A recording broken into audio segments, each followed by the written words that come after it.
সম্মানিত দর্শকবৃন্দ, আসসালামু আলাইকুম রহমতুল্লাহ। আপনাদের প্রিয় কৃষি চ্যানেল চাষিরা কি কৃষি টিপ চ্যানেলে আপনাদেরকে স্বাগতম।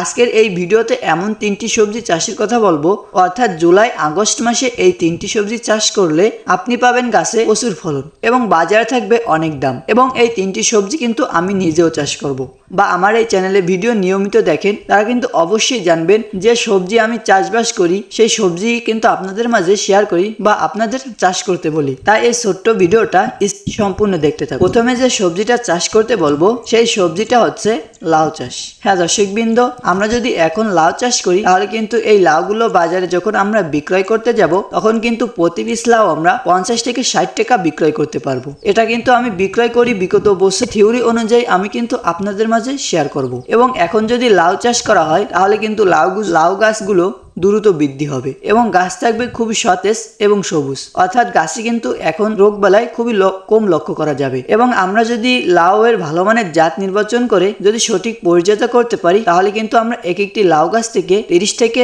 35টা ফল অনায়াসে হারভেস্ট করতে পারবো।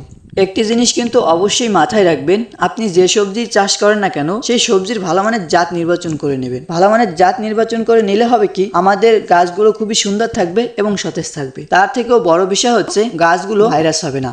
আমরা সবজি চাষ করতে গেলে কিন্তু একটি সমস্যা হয়ে থাকে, গাছগুলো ভাইরাস হয়ে যায়। এই ভাইরাসের কিন্তু কোনো ঔষধ বা কোনো কীটনাশক কিন্তু আজও আবিষ্কৃত হয়নি আর ভবিষ্যতে আবিষ্কৃত হবে না। কিন্তু আমরা ভালো মানের জাত নির্বাচন করে চাষ করতে পারি যে জাতগুলো ভাইরাস শোষণ জাত। লাউয়ের তেমনি ভাবে উচ্চ ফলনশীল হাইব্রিড ভাইরাস শোষণ একটি জাতের সাথে আপনাদের পরিচয় করিয়ে দিই, যে জাতটা আমি বিগত বছর চাষ করছি। জাতটার নাম হচ্ছে লাল তীর কোম্পানির ডায়ানা। এই জাতটা কিন্তু অনেক ফলন দিয়ে থাকে এবং এই জাতটা কিন্তু অনেক ভালো। আমি বিগত বছর চাষ করছি, আপনাদেরকেও চাষ করতে বলতেছি। আপনারা বলতে পারেন যে আপনি হয়তো এই কোম্পানির কোনো প্রচারক। আমি কিন্তু কোনো কোম্পানির কিন্তু প্রচারক না, আমি চাষবাস করি, ভালো ফলন পাই বিদায় আপনাদেরকে বলি। আরেকটি জাত হচ্ছে গ্রিন ম্যাজিক লাউয়ের জাত। এই জাতটাও কিন্তু প্রচুর ফলন দিয়ে থাকে, আপনারা চাইলে কিন্তু এই জাতটাও চাষ করতে পারেন। 2 নম্বর যে সবজিটা সেই সবজিটা হচ্ছে করলা চাষ। হ্যাঁ দর্শকবৃন্দ, এখনো যদি আমরা করলা চাষ করি তাহলে কিন্তু করলা গাছ থেকেও কিন্তু আমরা অনেক টাকা আয় করা সম্ভব। কারণ আমরা যদি এখন ভালো মানের জাত নির্বাচন করে যদি সঠিক পরিচর্যা করতে পারি তাহলে কিন্তু আমাদের করলা গাছ থেকে কিন্তু আমরা 30 থেকে 35 দিনে অর্থাৎ 40 দিনে কিন্তু করলা হারভেস্ট করতে পারবো।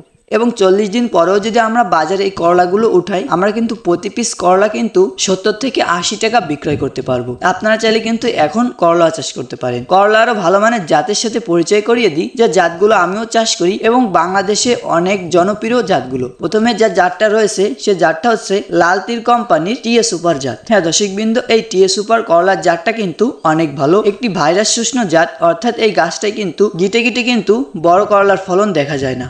1 গিট পর 2 গিট পর বা অর্থাৎ 2 গিটে পড়ছে পরে 2 গিট পড়ে নেই, এরকম কিন্তু করলাগুলো পড়ে। এবং আমাদের যে ছোট করলাগুলো আছে সেই করলাগুলো কিন্তু প্রত্যেক গিটে গিটে পড়ে যদি আমরা ভালো মানের জাত নির্বাচন করতে পারি। আরেকটি জাত হচ্ছে এসআর সিড কোম্পানির পাপিয়া সুপার গোল্ড। আপনারা চাইলে কিন্তু এই জাতটাও চাষ করতে পারেন। এই জাতটাও কিন্তু একটু ভাইরাস শোষণী একটি জাত এবং জাতটায় কিন্তু প্রচুর ফলন দিয়ে থাকে এবং এই জাতটার ফলগুলো কিন্তু বড় হয়ে থাকে, অর্থাৎ লম্বা হয়ে থাকে, 3 থেকে 4টাই কিন্তু কেজি হয়ে থাকে। আপনারা চাইলে কিন্তু চাষ করতে পারেন। আমি এই জাতের কিছু বৈশিষ্ট্য, জাতগুলো কিরকম ফলন দেয় সবকিছু কিন্তু আপনাদের মাঝে আমি বিস্তারিতভাবে আলোচনা করছি।